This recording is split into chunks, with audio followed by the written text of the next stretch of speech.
Hey Gearheads, and welcome to Garage Talk. I'm Corey and this is the 2025 Chevrolet Suburban, the longest running nameplate in all of automotive history.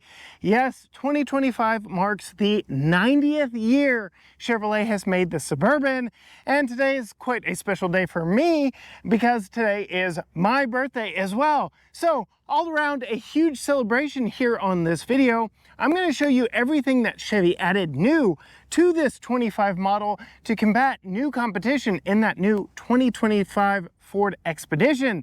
Did Chevy do enough, or should Suburban start looking behind its back?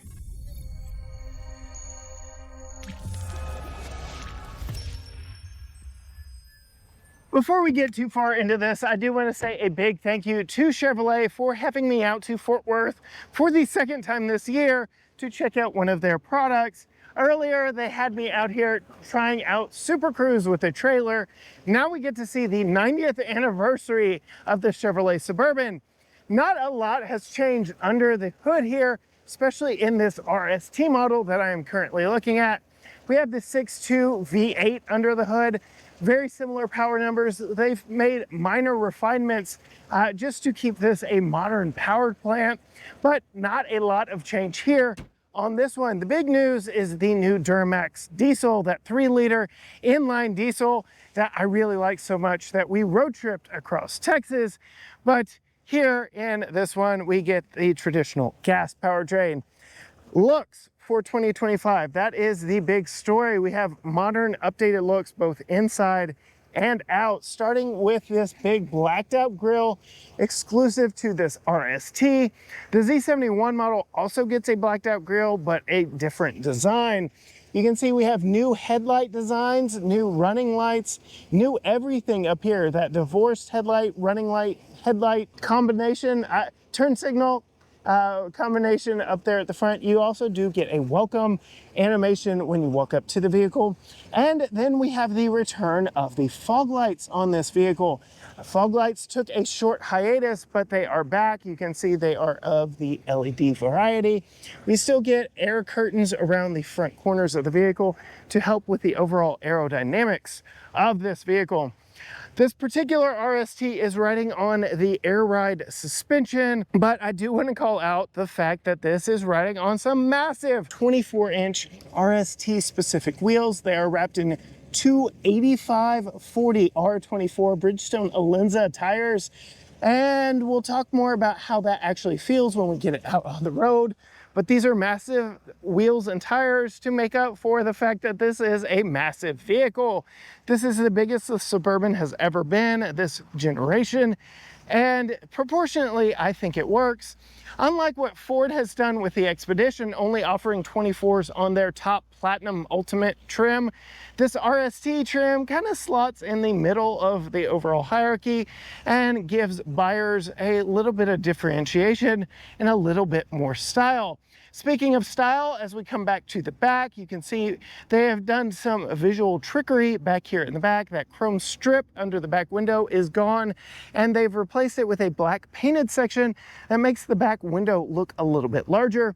It does translate well with all the black badging of this RST, including the new taillight design. These are a white lens with red light LEDs coming through.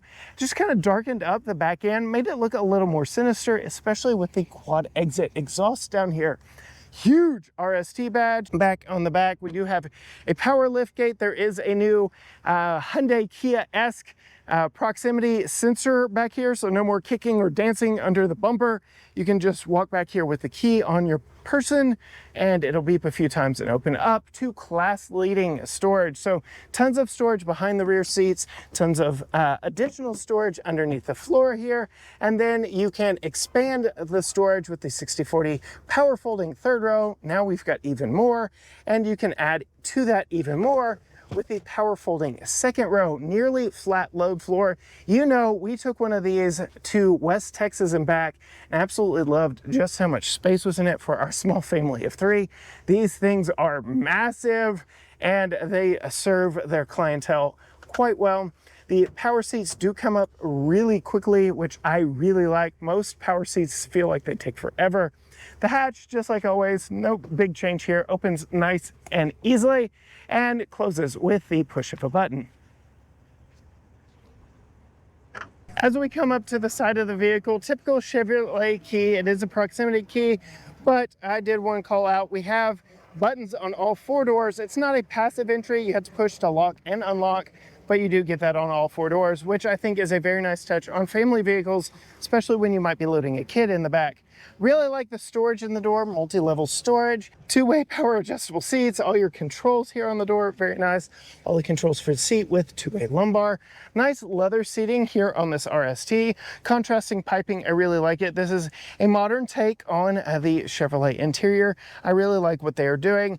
The RST exclusively gets a black with red accent interior, so if you don't like black, maybe veer away from the RST, but I really like some of the materials that they use here in this one. The big news inside for 2025, 17.7-inch freeform infotainment, 11-inch digital gauge cluster. So we have seen this general layout in most new Chevrolet products, starting with Colorado. We see it in Trax. We see it in a lot of vehicles, but we see this entire setup in almost all of their new products. Think Traverse, think Trailblazer, think Blazer EV, think pretty much any new Chevrolet vehicle has this setup. They are really making the most of this 17.7-inch freeform display. You can see we've got a lot of quick access features here in it, but some of my favorite things, you can move these icons around and place them in different places. You even have a shortcut bar up here, so you can put a shortcut for your 360 camera, which does make decent use of this large display, but not the best use. I still see a lot of wasted space. You still also get a physical button right over here.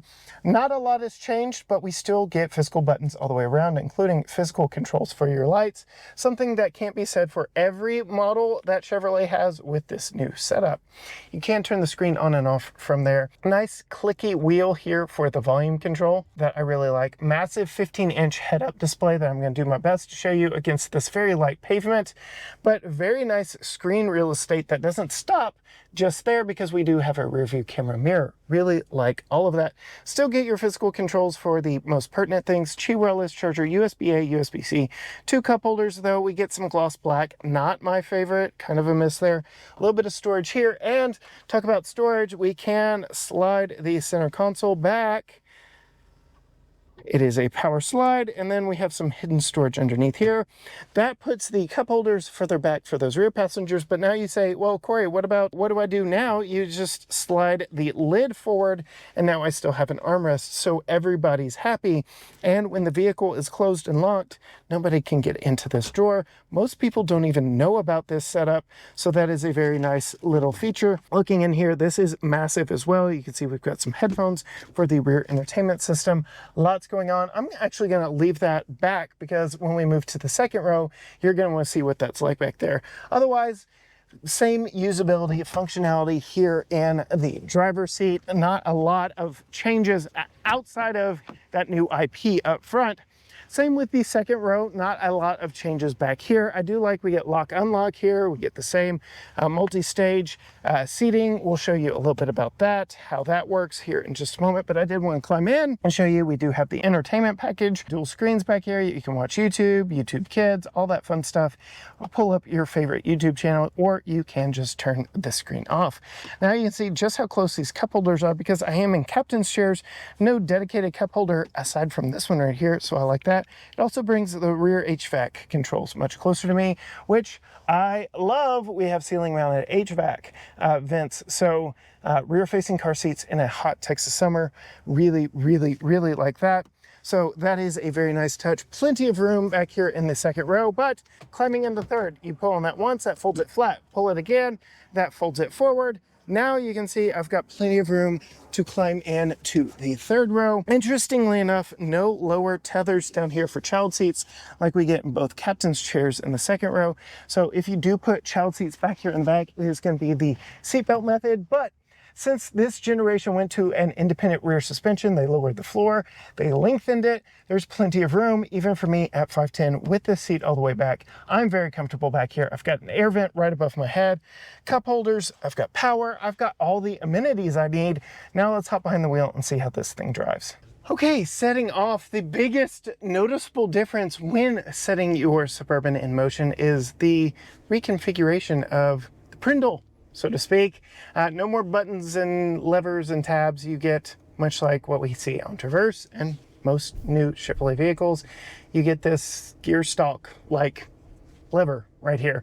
So I like that. That is very nice and convenient. But the big news about this vehicle is how does it ride, especially this one on those large 24-inch wheels and tires. I made mention that yes, there's only so much you can do to help mitigate the fact that bigger wheels mean less rubber sidewall, which means generally a rougher drive. And as we are on our way back to Billy Bob's, Texas, the largest and oldest honky-tonk, I do believe, in the world, we're going to see exactly what this is like through portions of Fort Worth. I can go ahead and note, while we're waiting to turn onto Main Street here in Fort Worth, this does have engine start-stop. It's not super noticeable, but it kicks on when you take your foot off the brake and set the vehicle in motion again. We'll be curious, this just being a speed date, how that affects the AC. Usually in a hot, humid Texas day, you notice the engine cutting off almost instantaneously because it just starts getting humid in the vehicle again, because all it's doing is circulating air. The AC compressor has shut off. But now that we are in motion, let's talk about the ride on this. Again, we have air ride suspension on this particular model. We're about to go for some railroad tracks. We're on nice pavement now, but we're gonna see varying degrees of it here momentarily. Yeah, it rides like a big pickup truck. But I can say, after spending 1,800 miles in a 2024 high country with air ride suspension and 22-inch wheels, I believe, on that one, you do notice the extra size of the wheels. It cannot be hidden completely. This does have massive wheels on it, and you will notice it. Hitting big bumps, you will notice those 24-inch wheels.